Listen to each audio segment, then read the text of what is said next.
guys, welcome to my channel. It's your girl Naturally Eve, and on this channel I talk about natural hair, transitioning hair, all things beauty, health, wellness, all of that good stuff. So today's topic is near and dear to my heart. It's all about how to successfully transition to natural hair.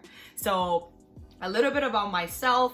I made the decision in June 2020 that I was done with hair straighteners, relaxers, keratin treatments, all of that stuff. I was done with it. And I was like, I started on this journey and I have some tips along the way. So if you're interested to know how to successfully transition, if you are thinking about transitioning, or if you're right in the middle of your journey, this video is for you. So keep watching. So before you get these gems that I'm about to drop,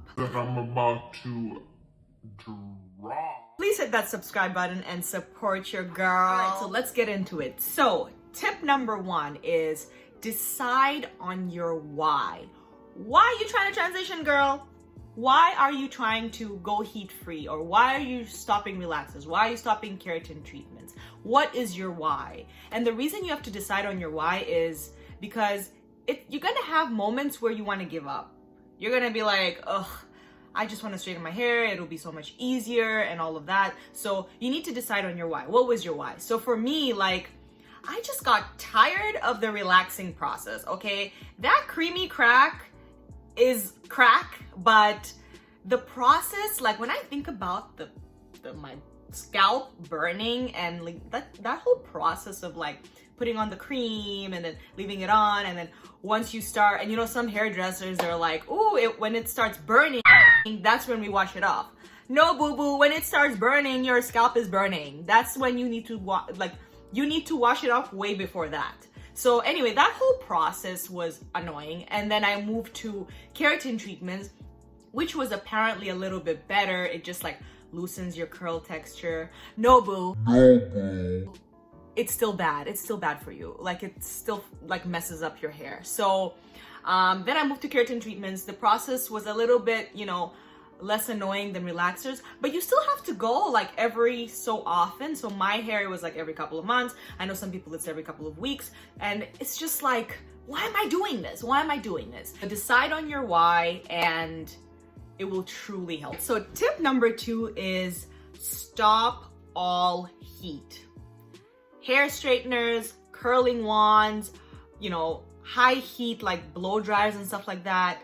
Stop. Put down the hair straightener, sis. Put it down. You know, your hair will thank you, in all seriousness. And you know, when you're transitioning or when you've decided to go like heat free, you have that, you know, the damaged hair on the ends, and then you have the new growth that's coming in. That healthy, new, fresh hair is coming in. And so if you're straightening your hair, you're basically doing your hair a disservice, because why are you transitioning in the first place? Because now you have your new growth that's fresh, good, you know, your healthy hair, your healthy curls are coming in, and you're straightening out. Stop all heat. Just stop. Just give yourself a break. Put down the curling iron, put down the straightener. It will help so much in your transitioning journey. All right, so the third tip that helped me in my transitioning journey is definitely switching to natural products. So products that are silicone, sulfate, and paraben free. So if it doesn't say it on the package itself, you probably want to read the ingredient list. So if you see things like amodimethicone, which is a silicone, and I'll have a separate video on why ingredients matter for your hair. But basically the basics is silicone, sulfate, and parabens. All natural good products should not have those ingredients in them. And this will really help you in your journey, because your hair, your new growth is going to be flourishing, and you're putting good ingredients in your hair. So your hair is not only going to grow, it's also going to be moisturized and nourished, and you're not going to have to kind of revert back to that damaged hair, because you're watering. Your hair is like a plant. You're watering your hair, your plant, with good ingredients. And so you're facilitating that growth. Okay, so tip number 4 is don't detangle your hair dry. Don't do it, sis. Don't do it. always, always, always spritz some water in your hair to ease you into the detangling process, especially if you have type 3 and type 4 hair. We get a lot of tangles, okay? So don't ever try and put a comb through your dry hair, because you're gonna rip it out. You're gonna have so much breakage, and we also want to retain length, not, you know, rip out our hair. So make sure you always have some water. You know, I like to mix my water with like a leave-in conditioner. Good ingredients. We're still looking at good ingredients, okay? And I'll link some of the good products that I use as well. But basically, yeah, don't ever detangle dry hair. Always, always, always spritz some water, some product on top, and then try to detangle. And I always like to detangle from the bottom up and with my fingers first, and then I can use like a brush or a comb. So tip number 5 is protective styles. And this is my favorite because it lets you take a break from your hair. And, you know, it lets you switch up your look, change it up a little bit. And some great protective styles are box braids, cornrows, bantu knots, French braids. You know, there's all kinds there. And it basically, it helps you protect your hair and also take a break from it. So even though you're protecting your hair, you still want to moisturize and still take care of it. But at least you don't have to like detangle and all of that, depending on what style you get.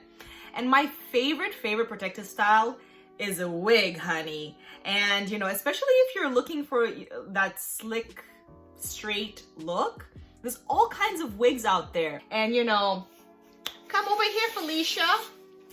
This is Felicia, darling.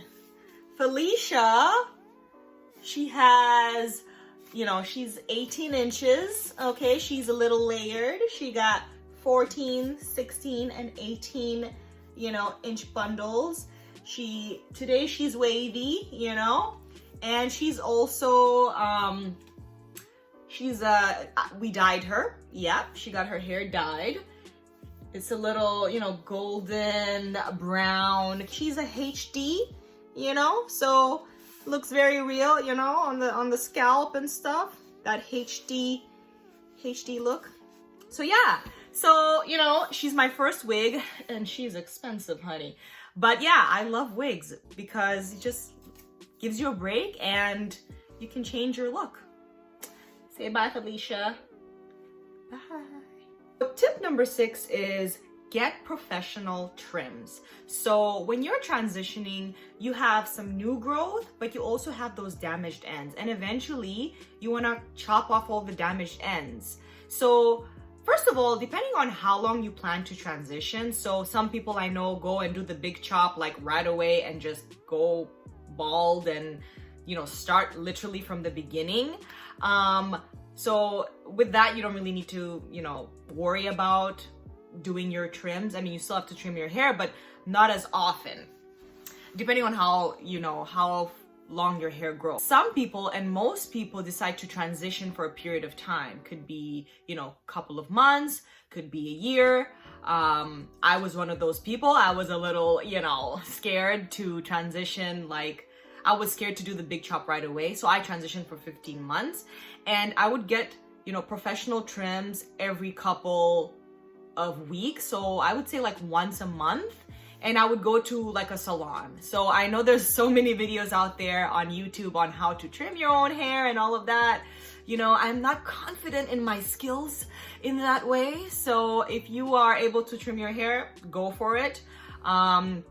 Or if you can go to a salon and just make it easier. I just find that, you know, me trimming my own hair, like I can't see the back of my hair. I suppose you could have a mirror. So anyway, I just don't trust my skills. But long story short, trim your hair, because the last thing that you want is for those split ends to move up and then, you know, damage your new fresh growth. The last tip is protect your hair when you go to sleep, okay? So I know most of us have cotton pillows, but actually cotton sucks all the natural oils and moisture out of your hair. So at the end of the day, your hair is stripped and dry. and also it tugs against your hair. So you're losing little by little hair, and you're not gonna be retaining that length because of that cotton. So to protect your hair, make sure you sleep on a silk pillowcase. So this is my silk pillowcase. I have this in gray and also black. So silk actually doesn't tug against your hair. It has a nice smooth finish, and it just lets your hair slide, darling. You just slide, okay? So silk pillowcase. And also, you want to have a silk scarf, okay? So silk scarf, I have this in 2 colors. Wrap it around your hair. Or you can also have a bonnet, silk bonnet as well. I have lots. So as you can see, I have a lot of, these, but basically you want to protect your hair when you're going to sleep in order to protect those natural oils, that moisture, so that all the growth and all the new growth that you get, you're, still retaining that length and you're not damaging your hair further when you're sleeping. All right, curl friends, those are my top tips on how to successfully transition to natural hair. If you found this video helpful, please give it a thumbs up, like and subscribe to my channel, and also comment below on how your transitioning journey is going or has gone. And if you have any other tips that have helped you on your journey, please let me know. I'm really interested. So I post new videos every week about health, hair, wellness, all things beauty. So if you'd like to be notified, please hit the bell notification button so that you never miss a video when I post. Also, don't forget to follow me on Instagram if you'd like to follow my stories and what my day-to-day life looks like. Until next time, keep it naturally.